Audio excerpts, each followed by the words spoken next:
Super. T'es prête? Nada!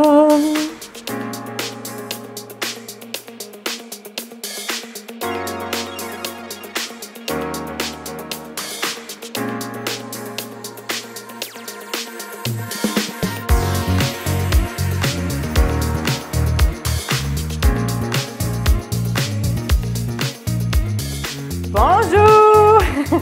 Bonjour à toutes et à tous et bienvenue sur NeuroGym en ligne. Francine et moi, on est très contents d'être avec vous dans une nouvelle vidéo. On espère que vous allez bien, que vous êtes en pleine forme. Avant de débuter, je dois dire qu'on commence le mois de mars et la thématique du mois de mars, c'est la sclérose en plaques et la neuroplasticité.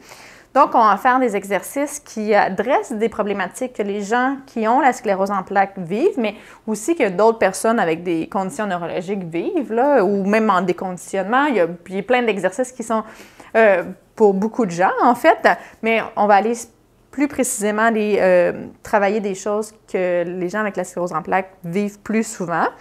Donc, on va aussi également faire un live sur la gestion.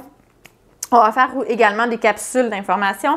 On va faire des lives qui sont en lien avec des problématiques. D'ailleurs, on a eu quelqu'un qui nous a écrit nous disant qu'il avait de la peur de tomber. Donc, je vais faire un live dans 2 semaines pour discuter des différentes stratégies pour réduire la peur de tomber, pour mieux la gérer. Qu'est-ce qu'on peut faire? C'est quoi les limites? Comment on peut déterminer nos limites et tout ça?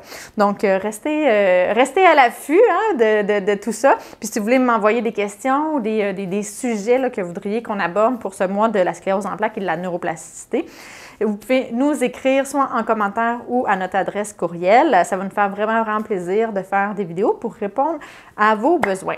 Et d'ailleurs, aujourd'hui, on va travailler des exercices pour faciliter le assis debout.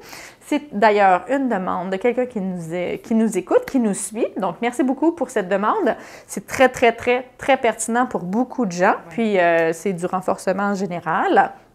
Donc, voilà. Donc, bien sûr, on doit être assis sur une chaise qui est solide. Vous pouvez être dans votre fauteuil. Sachez que même si vous n'êtes pas capable de vous mettre debout, vous pouvez faire les exercices quand même. Il ne va juste pas avoir de mouvement pour se lever. Donc, il n'y a absolument pas de problème. Vous allez pouvoir envoyer la commande motrice, essayer de contracter vos muscles.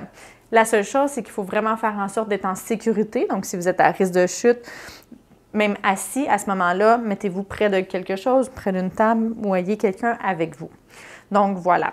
Donc, on s'installe, mais avant de vous installer, on vous invite à faire un pouce sur la vidéo, à faire un j'aime. On vous invite, bien sûr, à vous abonner à nos différentes plateformes, notamment à vous abonner à notre chaîne YouTube en cliquant sur le bouton « S'abonner » en dessous.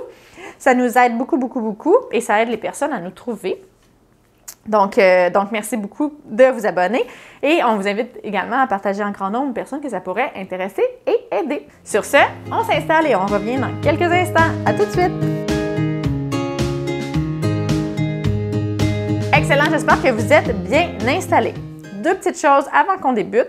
La première, j'en ai parlé en intro, il faut vraiment être sécuritaire. Faites vraiment attention d'être sécuritaire, d'avoir quelque chose pour vous retenir. Et les exercices que je donne, ça se peut qu'ils soient difficiles, qu'ils ne correspondent pas à vos capacités. Donc, essayez du mieux que vous pouvez. Vous pouvez ne pas les faire s'ils vous mettent à risque ou c'est vraiment trop difficile. Mais vous pouvez aussi essayer de les adapter ou essayer de juste envoyer la commande motrice. Et la sécurité, c'est toujours la chose la plus importante. Je ne le répéterai jamais assez. L'autre chose, c'est, j'ai parlé de neuroplasticité. Donc, rapidement pour vous dire, c'est quoi la neuroplasticité? Mais la plasticité, c'est la capacité d'être malléable. Donc, quand on parle de neuroplasticité, on parle de nos neurones, de notre cerveau. Il y a une certaine malléabilité. Il peut changer les connexions pour essayer de se réparer ou de répondre à un besoin. Puis ça, c'est super utile dans l'apprentissage, mais aussi dans la récupération suite à une condition neurologique.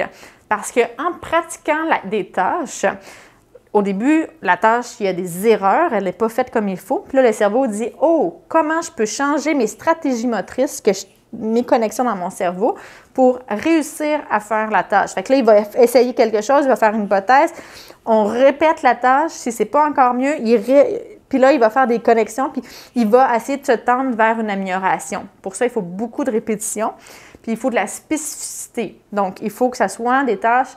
Si je travaille ma main, bien, ça va améliorer ma main. Donc, ça ne va pas améliorer nécessairement mon pied. Donc, si on veut travailler la marche, il faut travailler la marche.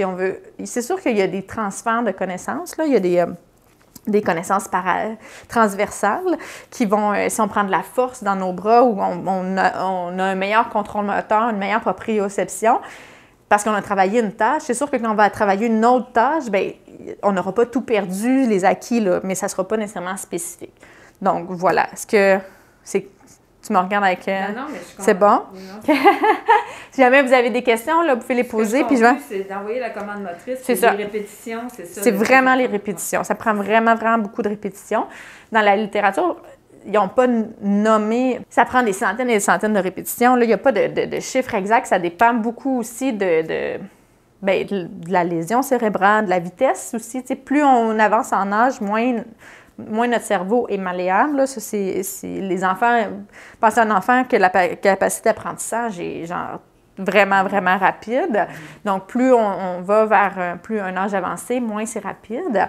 Puis, ça dépend de l'étendue de la lésion et tout ça, puis de la complexité de la tâche, mais il y a toujours moyen de s'améliorer. Ouais. Toujours. Donc, rappelez-vous de ça. Donc, pour pouvoir se lever, on va faire 4 exercices. On va comme décortiquer qu'est-ce qu'il faut faire pour se lever. OK. Donc, pour s'asseoir, il faut être au bord. Si vous êtes à risque de chute, puis que vous ne pouvez pas pour s'asseoir, pour se lever, si vous êtes à risque de chute, restez au fond. OK? Comme moi. Oui. Là, ce qu'on va faire, en premier, on va faire le balancier comme ça. Donc, on va utiliser l'effet de momentum pour se lever, mais on va juste pratiquer ça. Premièrement, ça va pratiquer notre équilibre. OK. OK? Fait qu'on s'installe. Donc, on va vers l'arrière, vers l'avant. On se grandit, on veut être grand. Grandis-toi, on contracte nos abdos. Tu sais, quand je le dis souvent dans les vidéos, quand on veut travailler avec nos jambes, nos extrémités, il faut que notre tronc, comme notre tronc d'arbre, soit solide. Sinon, on a de la difficulté. J'aimerais ça que le mouvement vienne des hanches et non des épaules. OK?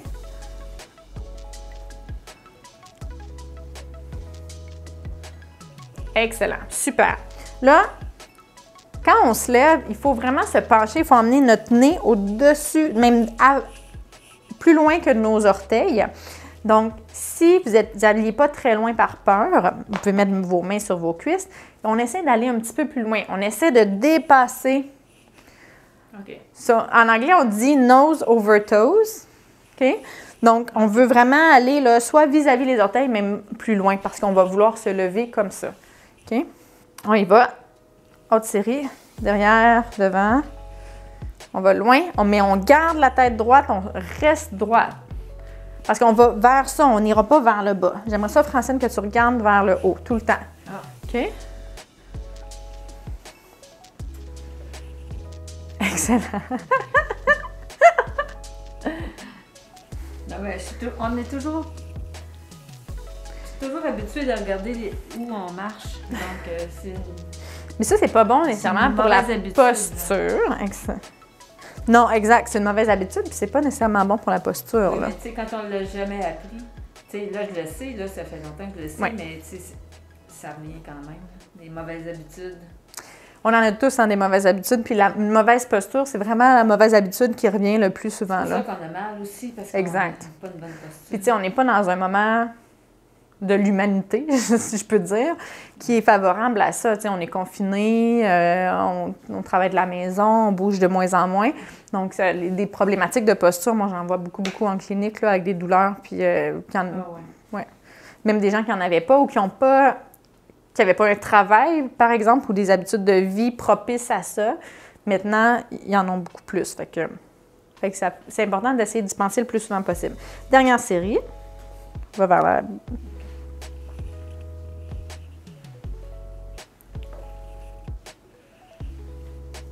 Fait que là, c'est vraiment décortiqué. Hein? C'est juste pour pratiquer les mouvements. Peut-être que ça va être très facile pour vous, mais c'est pas grave, hein? Le but, c'est de faire de l'exercice. Puis, moi, ça travaille quand même bien, là.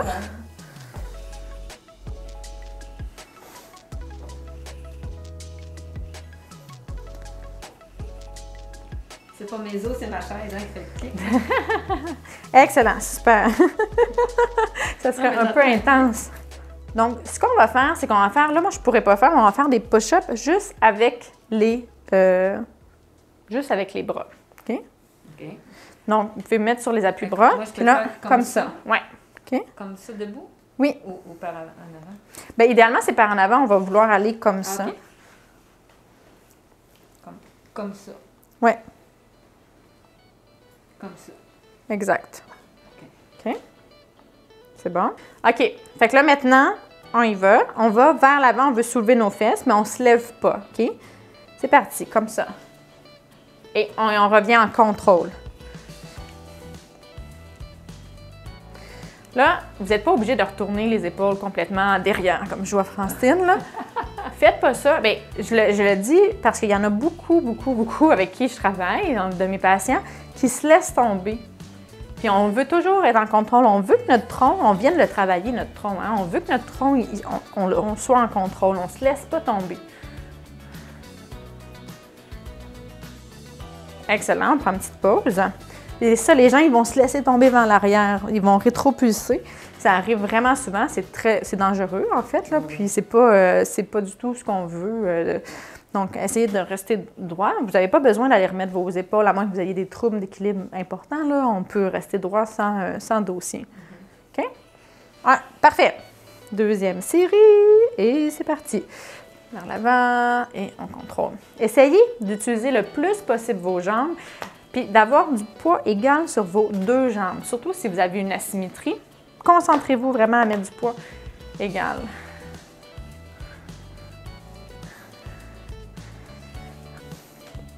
Puis là, je vois, Francine, que ses pieds ne sont pas à la largeur des épaules, puis des hanches, puis ils pointent un petit peu. Ah oui?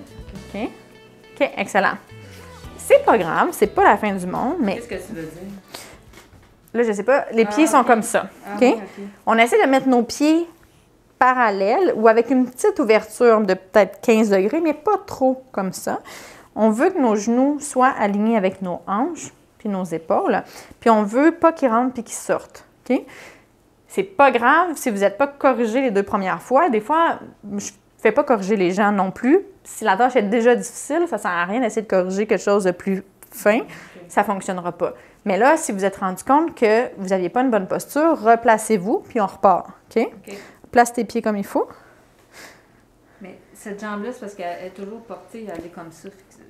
Faudrait que je mette un... Non, on ne mettra pas rien. On ne veut pas de compensation. Non, on essaie de se corriger. Puis peut-être c'est parce que tu n'as pas assez de poids sur cette jambe-là. Peut-être. Fait que si elle peut bouger comme ça, c'est qu'il n'y a certainement pas une Il doit- tonne de poids. Fait que concentre-toi à mettre un petit peu plus de poids. Oui. OK? Oui, maman! OK. Elle voit tout. Ben oui, c'est c'est ça mon travail. OK, on y va. C'est parti. beaucoup de choses, là. Pas baisser. Fait que là, moi, j'ai observé du coin de l'œil, hein, avec mon œil de lynx.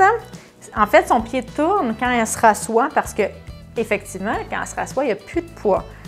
Fait que là, ce que j'essaierais de demander à Francine, c'est qu'elle essaie de se replacer la jambe par elle-même. Oui, elle l'a fait! Yes! OK? Puis c'est sûr que là, Francine... OK, excellent. La chose aussi, c'est que Francine n'est pas assise sur le bout de sa chaise comme si elle voulait vraiment se lever. Quand elle va vraiment vouloir se lever, qui est notre prochain exercice, à ce moment-là, bien là, elle va vraiment mettre plus de poids. Fait que cette situation-là ne va pas nécessairement arriver.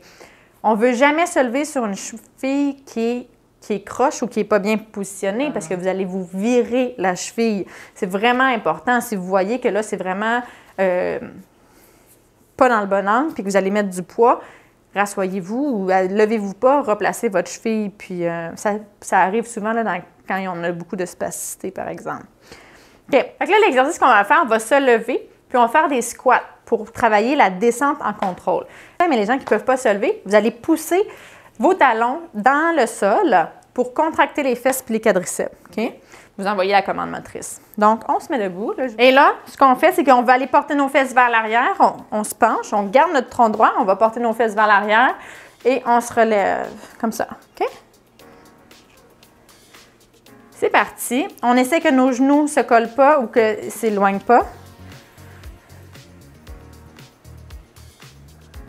On essaie, si on a une hyperextension, de ne pas avoir d'hyperextension.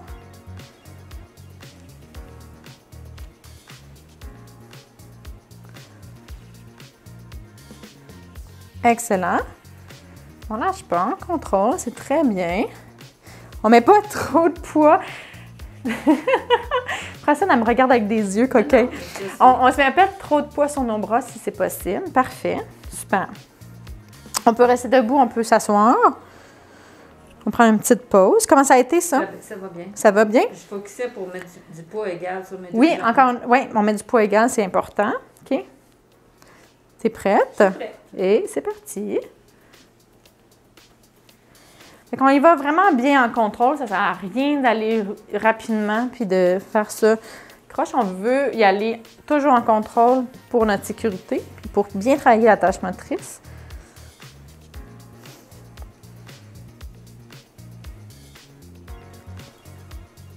J'ai enlevé une main pour moi mettre. Oui, c'est bon. Fait qu'on veut vraiment aller porter les fesses vers l'arrière. On fait attention à ça. C'est ça, des fois, qui est un petit peu difficile. Un dernier. Excellent. Parfait. Très bien. Donc, on prend une petite pause. Si vous avez de la difficulté à mettre du poids d'un côté, vous pouvez vous balancer comme ça pour aller travailler un petit peu la proprioception du côté qui est le plus faible, puis sur lequel que vous évitez de mettre du poids. Ça, je fais ça en faisant couler mon café. Oui, c'est une bonne idée. C'est une habitude que j'ai prise. Oui. Pour dire à notre cerveau, bien, notre jambe, elle existe. Nos muscles posturaux de la hanche, de notre tronc, notre jambe, ils doivent s'activer parce que souvent, on va aller éviter de mettre de la charge sur la jambe qui est la plus faible ou qu'on sent le moins. Mais pour l'entraîner sans entraînement, c'est un petit truc à faire d'essayer de soit de vous mettre égal sur les deux côtés, soit même essayer d'exagérer la mise en charge sur le côté que vous évitez habituellement. OK, on y va? C'est parti, dernière série.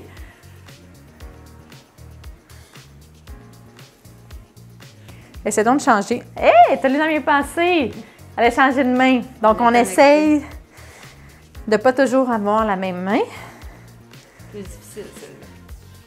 Mais tu sais, on ne sait jamais dans notre quotidien qu'est-ce qui peut faire en sorte que on ait besoin de changer de main.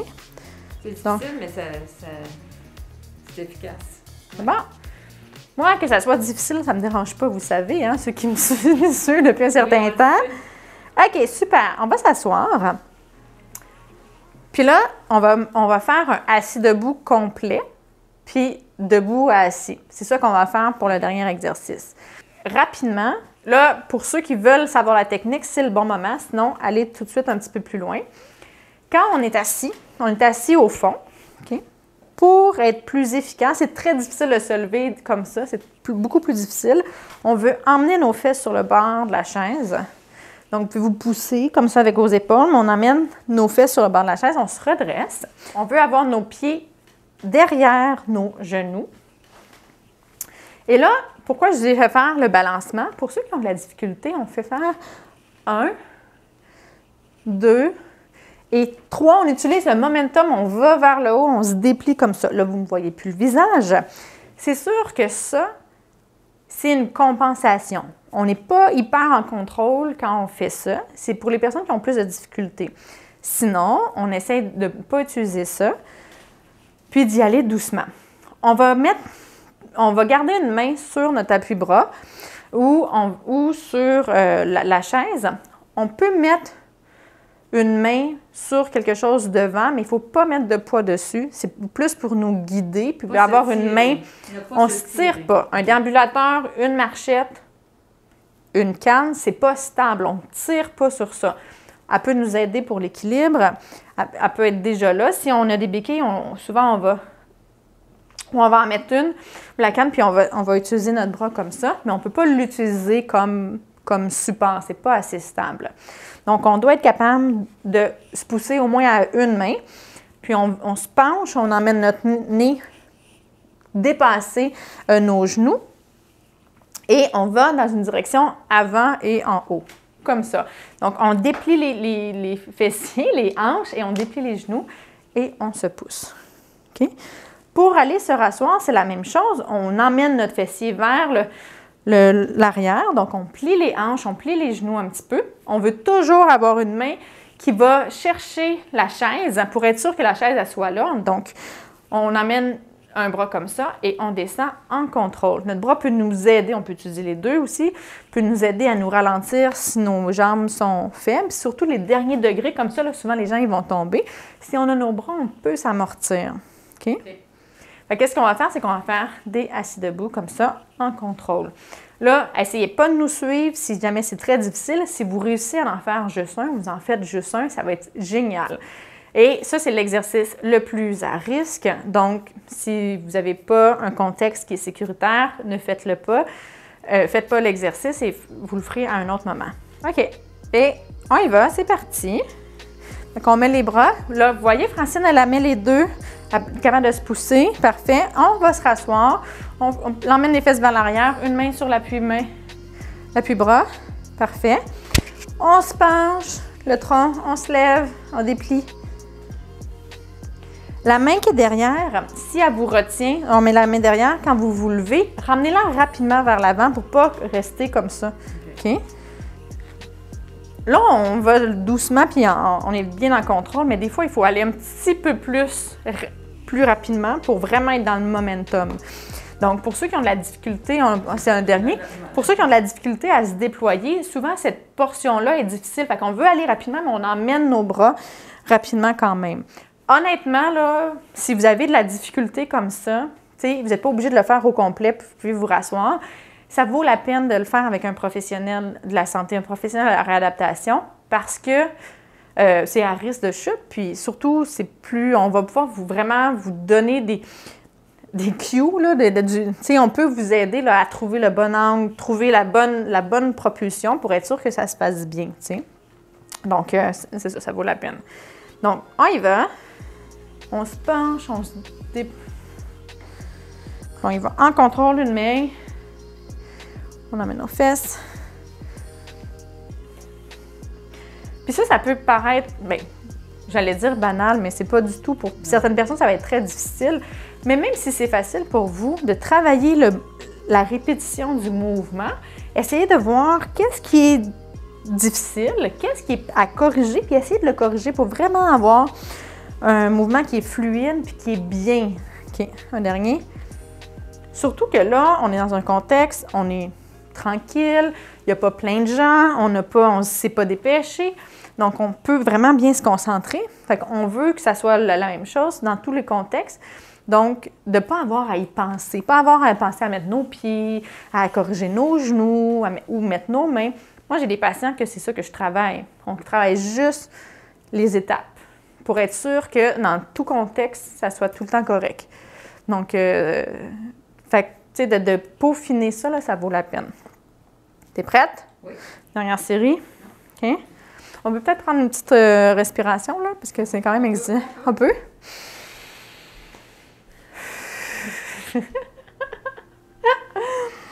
OK, excellent. OK, on y va. C'est parti.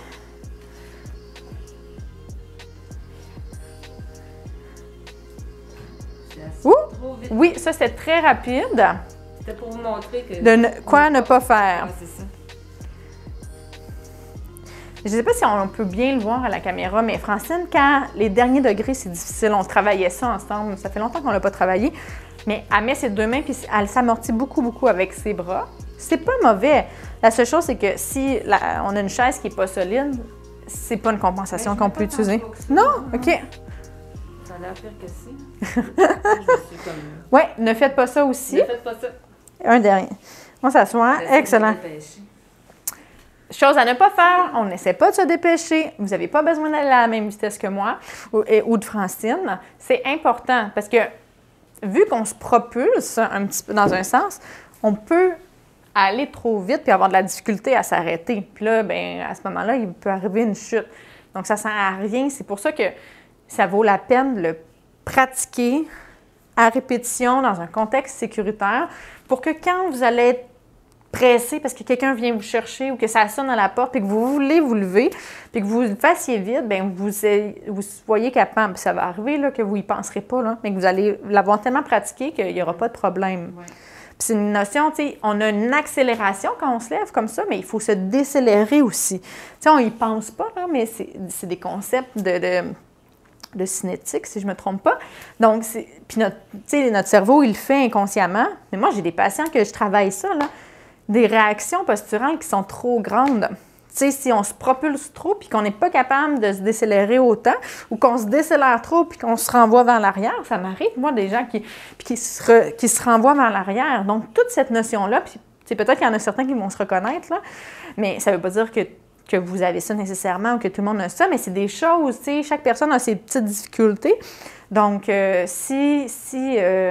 ou quelqu'un peut avoir de la spasticité, puis quand il se relève trop vite, ça déclenche de la spasticité, puis là, ça arrive, ça, je le vois aussi, tu sais. Fait que de le travailler, puis de vraiment être très à l'aise avec le mouvement pour que quand il arrive une situation, bien, on ait la capacité. Ben, tu vois, ça, je le travaillais beaucoup avant. Ben oui, je me rappelle, on le travaillait tout le temps. Depuis quelques semaines, je l'ai moins travaillé. Avec l'hiver, je deviens plus paresseuse, fait que je l'ai moins fait, ça, assis debout. Donc, j'avais perdu un peu l'habitude de le faire inconsciemment. T'sais, là, j'étais obligée de penser à tout, là. Okay. Mes pieds, mettre les poids sur les deux jambes, ouais. etc. Je devais penser plus. Là. C'est vrai qu'avant, on le travaillait plus ensemble même, puis c'était sûrement devenu un automatisme. Par contre, je dois dire que moi, je trouve que tu t'es améliorée. Parce que, tu sais, tantôt, quand je t'ai dit les derniers degrés, là, tu te rappelles qu'on travaillait ça vraiment beaucoup, parce que elle arrivait, puis pouf, elle se laissait tomber beaucoup. Non, c'est ça. Vraiment. Puis ça fait quoi? Ça fait 1 an et demi qu'on a travaillé ça, mais on l'a travaillé beaucoup. Puis ça, bien, c'est pour vous dire que les objectifs que vous fixez pour améliorer les choses, c'est possible de les améliorer parce que maintenant, tu ne fais plus ça, tu sais. Il te faut une chaise vraiment, vraiment plus basse pour que ça arrive. Mais je me rappelle, quand j'étais à Toronto, puis que, tu sais, tu te rappelles? Fait que ça fait 1 an et demi, mais plus, là. Puis ça se faisait bang. Bang, c'est ça. Ça, je fais plus ça. C'est ça. Fait que ça, on l'a travaillé, puis tu t'es amélioré. Comme quoi, on peut s'améliorer. Exactement. Donc voilà, fait que, si vous avez des petites choses à travailler, mais pratiquez-le, vous allez voir, vous allez avoir des bons résultats. Donc, excellent! On espère que vous avez aimé la vidéo. Si vous avez aimé la vidéo, on vous invite à faire un pouce sur la vidéo, à faire un j'aime. On vous invite notamment à vous abonner à nos différentes plateformes. Donc, vous pouvez surtout vous abonner à YouTube en cliquant sur le bouton s'abonner. Sachez que ça nous aide beaucoup, beaucoup, beaucoup et que ça aide les gens à nous trouver et à faire les exercices avec nous. Également, bien, vous pouvez partager en grand nombre aux personnes que ça pourrait intéresser et aider. Sur ce, on vous souhaite une excellente journée. On vous dit un grand merci de nous suivre et de faire les exercices avec nous. Et on a très hâte de vous revoir dans une prochaine vidéo. À bientôt! Au revoir! Bye!